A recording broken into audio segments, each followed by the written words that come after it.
दोस्तों आज मैं बताने वाला हूं कि हमारे यहाँ की फीस क्या है और ट्रीटमेंट क्या है और फैसिलिटीज़ क्या है, यानी तीनों चीज़ों के बारे में आज मैं आपको बताने वाला हूं। ठीक है, क्योंकि देखिए फीस जो है वो बहुत मैटर करती है और जो फैसिलिटीज़ होती है वो भी बहुत इंपॉर्टेंट है आपको जानना, क्योंकि आने से पहले आपको पता होना चाहिए कि मुझे क्या क्या चीज़ें वहाँ पे मिलेंगी।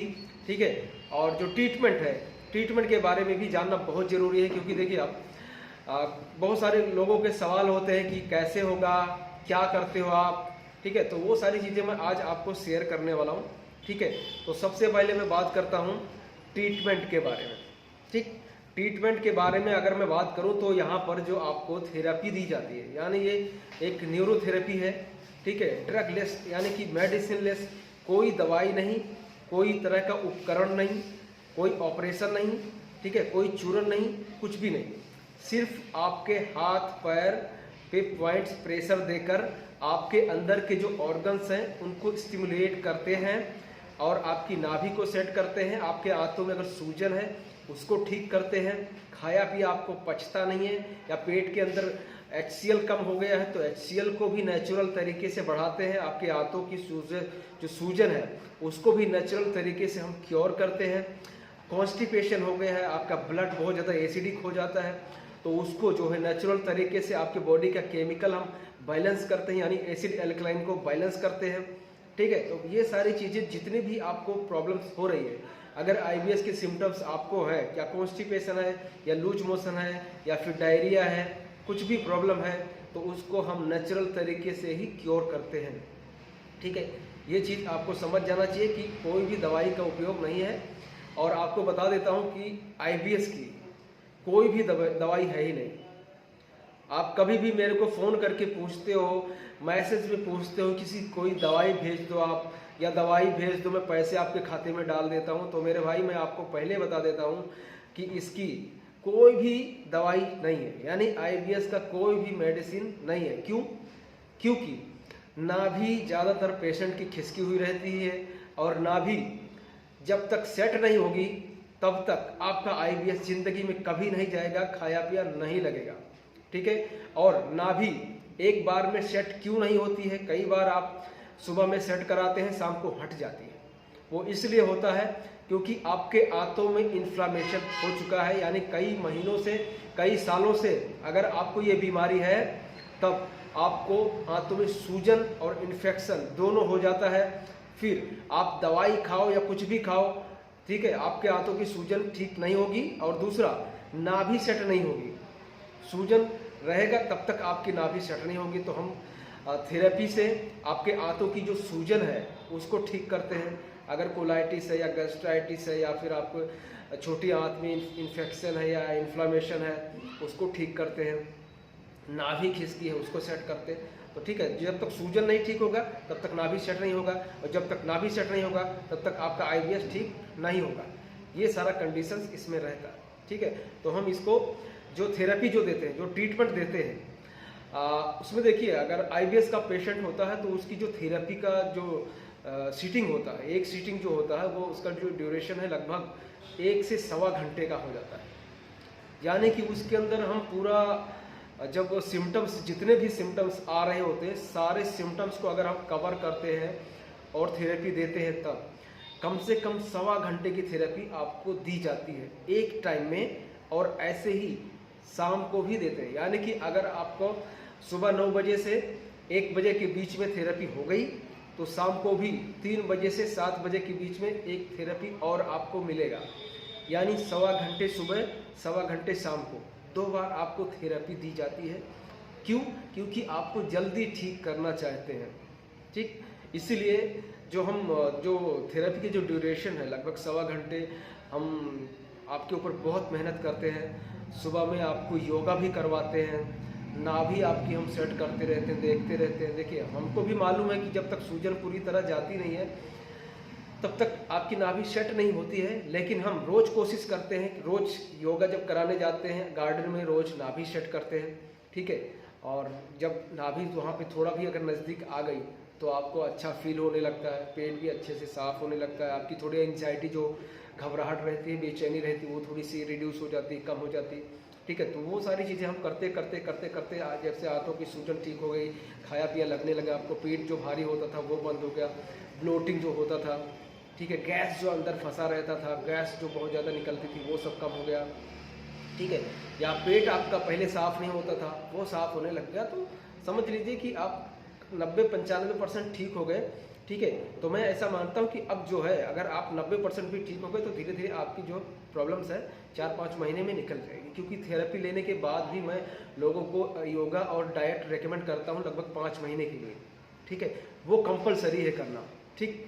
क्योंकि देखिए हम जब भी आपको कोई बीमारी कोई फ्रैक्चर हो जाता है, ठीक, तब डॉक्टर्स आपको प्लास्टर लगा देते हैं और आपको बोलते हैं कि पैर में फ्रैक्चर जो हुआ है उस पैर को आपको हिलाना नहीं है, डुलाना नहीं है, आपको बेड रेस्ट करना है। तो वही सेम कंडीशन आपको आईबीएस में भी है कि हमने आपको ट्रीटमेंट दे दिया, आपको अच्छा कर दिया, ठीक है, सारे सिम्टम्स आपके ख़त्म हो गए, फिर भी 4-5 महीने तक आपको अपने आंतों में कुछ ऐसे फूड्स नहीं डालना है, ऐसे चीज़ें नहीं डालनी हैं जिससे हमारी आंतों को इरिटेशन, समझ गए, उस चीज़ का खास ध्यान रखना है, ठीक है। 4-5 महीने के बाद आपकी ज़िंदगी धीरे धीरे नॉर्मल लाइफ में कन्वर्ट होने लग जाती है, वेट गेन होने लगता है, ठीक है। ये हो गया ट्रीटमेंट की बात। अब बात करते हैं फैसिलिटीज़ की बात। देखिए फैसिलिटीज़ में क्या है, हम आपको 2 बार खाना देते हैं, यानी आपको जो मील मिलता है, रोटी और सब्जी मिलता है। जो हम रोटी आपको प्रोवाइड करवाते हैं उसमें ज्वार और गेहूँ दोनों 50-50% जो है मिक्स करके देते हैं, ठीक। और सुबह में आपको ब्रेकफास्ट देते हैं। ब्रेकफास्ट का मैंने वीडियो भी बनाया है, किसी दिन ओट्स का रहता है और किसी दिन पोहा का, ठीक। अब दोनों के अंदर हमें सब्जियां मिक्स करनी होती हैं, फाइबर प्रोटीन थोड़ा सा ज़्यादा बढ़ाने के लिए और अच्छे से थोड़ा डाइजेस्ट हो जाए, आपको ज़्यादा गैस ना हो, ब्लोटिंग ना हो, उसके लिए उसमें सब्जियां हम मिक्स करते हैं, ठीक है। वो चीज़ हो गई।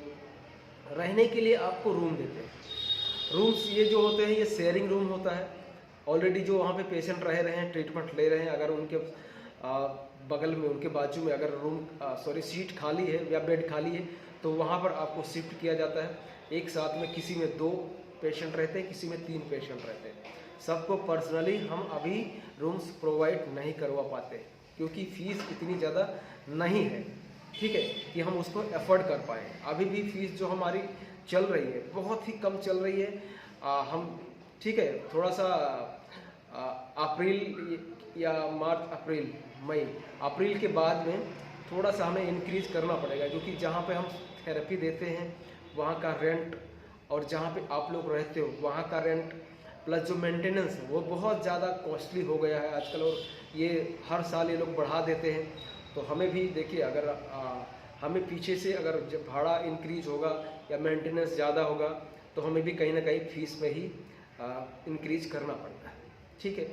नहीं तो फिर हम अपना सेंटर भी नहीं चला पाएंगे और आपको फिर ठीक करके भी नहीं भेज पाएंगे, ठीक है दोस्त। तो ये सब चीज़ का हम थोड़ा सा ध्यान रखना पड़ेगा। तो ये हो गया फैसिलिटीज़ कि भाई आपको 2 टाइम ट्रीटमेंट, 2 टाइम खाना, रहने के लिए रूम, सुबह में नाश्ता, ये फैसिलिटीज़ है। जहाँ पे हमारा सेंटर है उससे सिर्फ 500 मीटर दूर ही आपको रहने के लिए रूम्स मिल जाता है, ठीक है। एक ही बिल्डिंग में आप लोग रहते हो, ठीक है। और इसके अलावा जो फीस की बात करता हूँ,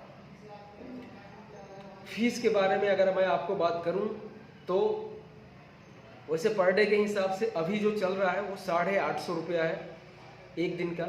अगर ये मैं 30 दिन का काउंट करता हूँ तो लगभग 25,500 जैसा होता है। लेकिन एक महीने का जो पैकेज है पूरा, कि आपको इतना तो देना ही पड़ेगा कि 2 टाइम ट्रीटमेंट, 2 टाइम भोजन, सुबह में नाश्ता, रहने के लिए रूम, एक महीने का आपको 25,000 रुपया खर्चा होगा ही होगा, ठीक है। तो ये सारी चीज़ें आप एक बार सोच लेना, देख लेना कि इतना इतना ये चीज़ें आपको करनी पड़ेंगी, इस तरह से आपको प्लान करके आना होगा, ठीक है। यानी कि एक महीने का 25,000। और दूसरी बात, संडे बीच में जैसे संडे आता है तो संडे को क्या है कि दोपहर बाद हमारा जो सेंटर है बंद रहता है, और तो संडे को एक ही ट्रीटमेंट होगा, बाकी दिन आपको 2 ट्रीटमेंट होगा, यानी 1.25 घंटे सुबह, 1.25 घंटे शाम को, जो कि इस देश में आपको कोई नहीं दे रहा है, सिर्फ हम ही प्रोवाइड करवाते हैं 2 ट्रीटमेंट। और रही बात ट्रीटमेंट का जो ड्यूरेशन है वो भी मैंने आपको बताया कि 1.25 घंटे का थेरेपी होता है, तो वो भी 1.25 घंटे की थेरेपी इस देश में कोई नहीं कर रहा है। ठीक है, तो ये सारी चीज़ें हम आपके लिए करते हैं, एफर्ट लगाते हैं, 100% एफर्ट लगाते हैं। सुबह योगा कराते हैं और मेडिटेशन भी कराते हैं, क्योंकि कई लोग बहुत ज़्यादा नेगेटिव हो जाते हैं। वो उनको पॉजिटिव करना बहुत भारी भरकम काम होता है कि भाई पूरे दिन ये थॉट्स चलते रहते हैं, दिमाग पेट में लगा रहेगा, ऐसा चलता रहता है कि मैं ठीक होऊंगा नहीं होऊंगा, कैसे होऊंगा, कब होऊंगा, ये सारे थॉट्स जो है वो दिमाग में चलते रहते हैं। ठीक है, इसलिए हम थोड़ा सुबह में प्राणायाम और योगा करवाते हैं। ठीक है, ये सारी चीज़ें आपके लिए रही। ठीक है, और अगर फीस देखिए, आजकल इतना ज़्यादा महंगाई बढ़ रहा है कि फ़ीस हमें आगे और बढ़ाना पड़ेगा। तो अभी अप्रैल तक तो यही 25,000 ही चलने वाला है। ठीक है, और जब अप्रैल के बाद बढ़ेगा तो भी ज़्यादा तो नहीं बढ़ाऊंगा, लेकिन कम से कम 1,000 या 500 रुपया जो है वो बढ़ जाएगा। ठीक है, क्योंकि खर्चा बढ़ेगा और जो हमारे यहाँ पे काम करते हैं थेरापिस्ट हैं, वो उनकी भी सैलरी अगर इंक्रीज होगी, वैसे तो हर साल करते ही है, तो अगर इनकी सैलरी इंक्रीज होगी तो फीस भी हमें इंक्रीज करना पड़ेगा, तभी हम आपकी सेवा कर पाएंगे। रही बात, आपको लगता है, कई लोग मुझे कमेंट करके बोलते हैं कि ये फ़ीस बहुत ज़्यादा है, इतना कैसे अफोर्ड करेंगे। तो मैं आपको बता दूं, जब मुझे तकलीफ थी खुद की, IBS जब मुझे था 2019 में दिसंबर के महीने में, मैंने सिर्फ एक थेरेपी 1,000 रुपये पे किया है। 8 से 10 थेरेपी लिया था, 10,000 रुपये मैंने खर्च किया। ठीक है, रहना अलग, खाना अलग, जाना अलग, ट्रैवलिंग का खर्चा अलग, सब कुछ अलग, सिर्फ एक थेरेपी 1,000 रुपये की मैंने दी हुई है। आपको 850 या 900 रुपये में आपको 2 टाइम थेरेपी कर रहा हूँ, 2 टाइम खाना दे रहा हूँ, रहने के लिए रूम दे रहा हूँ, सुबह नाश्ता दे रहा हूँ। बहुत लोग मुझे गाली भी दे रहे हैं कि इतने कम में क्यों कर रहा है, लेकिन इस चीज़ को मैंने फील किया है, IBS को मैंने फेस किया है। तो सारी चीज़ें मुझे थॉट पे चलती है कि भाई यहाँ पर जो पहुँचता है वो फाइनेंशियली कंडीशन बहुत ख़राब हो चुका होता है, तभी पहुँचता है। यानी कि सब जगह भटक लिए, एलोपैथी में बर्बाद कर दिए, टेस्ट करवाने में पैसे बर्बाद कर दिए, कोलोनोस्कोपी एंडोस्कोपी में पैसे बर्बाद कर दिए, ब्लड टेस्ट में बर्बाद कर दिए। तो यहाँ पहुँचते पहुँचते आपका फाइनेंशियल कंडीशन बहुत ख़राब हो चुका होता है। फिर भी जो हमारी फ़ीस है, अगर हम इतना नहीं लेंगे तो हम आपके लिए काम नहीं कर पाएंगे। ठीक है, तो ये सब चीज़ का आप ध्यान रखिए और आके इलाज कराइए। 100% आप अपना एफर्ट लगाइए, हम अपना लगाते हैं, आपको ठीक करके ही भेजेंगे। ठीक है दोस्त, धन्यवाद।